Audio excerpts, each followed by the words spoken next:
Welcome and thank you for joining us for the SHARECITY 2020 conference. My name is Davies and I'm the PI of SHARECITY and Professor of Geography at Trinity College Dublin in Ireland. While I had originally hoped for a face-to-face event to wrap up the project, we're in a very different place today. We're facing disruptions which have drastically affected the everyday lives of people around the world in ways which will have ramifications for years to come.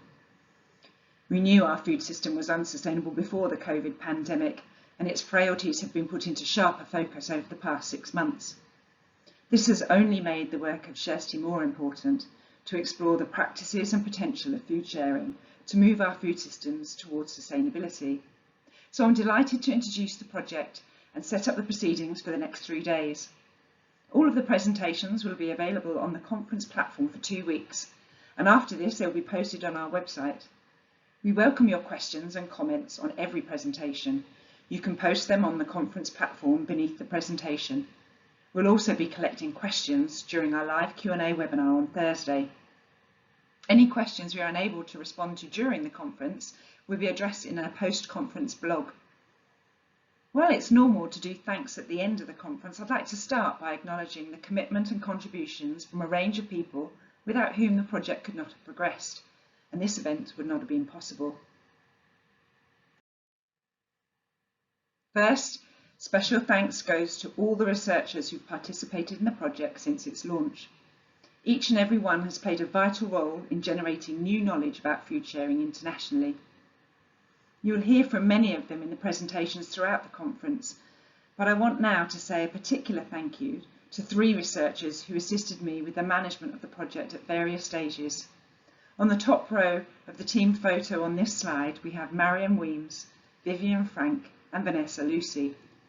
They were really my right-hand women and did a fantastic job keeping the project on the straight and narrow. Second, I'd like to thank all the food sharing initiatives who have engaged with the team throughout the project. You will hear about these in the presentations that follow today. You will also hear directly from a number of the inspirational initiatives who have been deeply involved in the co-designing of our sustainability assessment tool, SHAREit, on Wednesday and Thursday. Third, my thanks go to the keynote respondents who have taken time to view and respond to our research and participate in our live Q&A panel taking place on Thursday at 1:30 GMT +1. Our keynotes are Professor Julian Agerman from Tufts, an advisory board member for the project and a leading light in the fields of justice and sustainability. Professor Anna Moregas-Faust, a key actor in the space of urban food governance and sustainability, and Professor Oksana Munt, a fellow scholar of urban sharing. Their participation is much appreciated, particularly at this time. And finally, a special mention goes to the current team members who have all pitched in to make this conference a reality. In particular to Vanessa and Alwyn, who've been exceptional behind the scenes, trialling and testing multiple websites, platforms and approaches for hosting our unique hybrid virtual conference. As is the case with much research, SHARECITY has its roots firmly in previous projects, and the inspiration for the project came directly from a previous one funded by the Environmental Protection Agency that I led, called Consensus, and the outputs of the co-designing visions for sustainable eating that it involved. Shown on this slide, the results of a unique participatory backcasting exercise clearly indicated that collaborative practices were imagined to be at the heart of any sustainable food future, from expanded community growing spaces to the use of smartphone technology to support enhanced redistribution of surplus food within communities.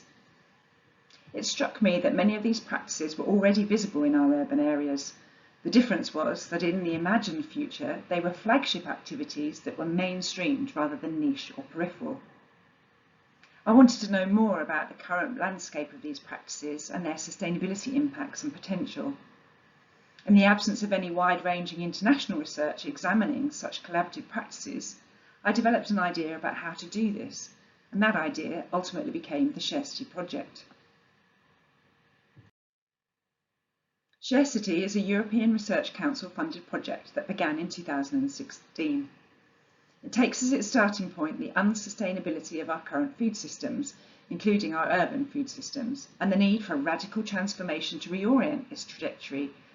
It specifically focuses on collaborative activities beyond kinship networks, which use some form of information and communication technology to mediate their activities. Of course, collaborative activities around food are not restricted to urban areas, but the urban focus was important in SHARECITY, not only to bound the study, but also because more than 50% of the world's population is urban, and this is expected to rise to around 70% by 2050. Urban areas also consume more than 75% of natural resources and produce more than 1.3 billion tonnes of waste every year, half of which is organic and mostly food waste. Such waste is particularly problematic given the persistence of hunger and food insecurity. Around 1 billion people still go hungry, despite global food production increasing substantially over the past century. Essentially, the world faces a meta-challenge of feeding urban populations, and SHARECITY has responded to this challenge by reframing transitions debates to permit attention to the emergent activities of food sharers. To develop a deeper theoretical understanding of contemporary food sharing, to generate comparative international empirical data about food sharing activities, to assess the impact of food sharing activities and explore how urban food sharing might evolve in the future. You will hear more about each of these elements throughout the conference, but first I want to clarify what we mean when we talk about food sharing. On one level, food sharing is a familiar, everyday occurrence. It's a social practice performed using a bundle of skills, understandings, materials and rules around what can or should be shared and how. However, a combination of technological developments, increasing awareness of environmental issues and widespread economic challenges have transformed practices of sharing, effectively stretching them into new spaces and operating at scales far beyond familiar contexts. During the last decade, the profile of these neo-sharing economies in other sectors, such as mobility and accommodation, have risen dramatically, albeit very much focused on the commercial element of platform economies.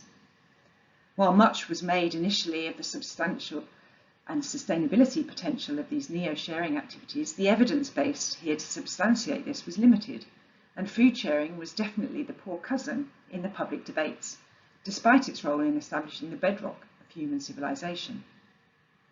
In the absence of an agreed term to describe the patterning of contemporary food sharing, my first task was to establish a working definition, shown here, so that we could begin identifying initiatives internationally. We had three main criteria. They had to involve collaborative actions around food. This could be related to any stage of the food system, from production and preparation to consumption, distribution and disposal. They had to use some form of smart technology in their sharing, a website, a social media profile or an app. This enabled us to identify the role of such technologies in sharing practices, but also fortuitously enabled us to identify digital traces globally. They also had to have a presence in the urban areas that we were looking at, although they could have a presence far beyond these areas too. Working collaboratively over a period of 5 months, the team used search engines and online sharing networks to create the initial SHARECITY 100 database of more than 4,000 initiatives. The database provided us with essential and comparative landscape-level information about the location, formation, function and governance of food sharing initiatives. But we also wanted to give something back to those who helped us build it, and give the practices of food sharing greater visibility.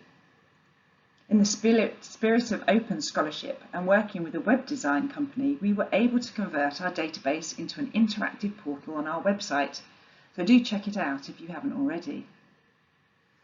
As this screenshot illustrates, you can search for food sharing initiatives by location, what is shared and mode of sharing. On this screenshot, I left the location category open to show you the global picture, and I selected meals and selling.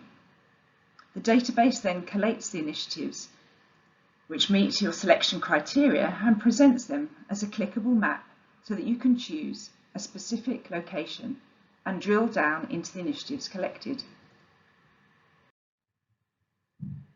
As shown on this slide, the SHARECITY 100 database also provides a list of initiatives in alphabetical order, which is hyperlinked to the website, social media or app of the initiative, providing easy access to find out more about the sharing involved.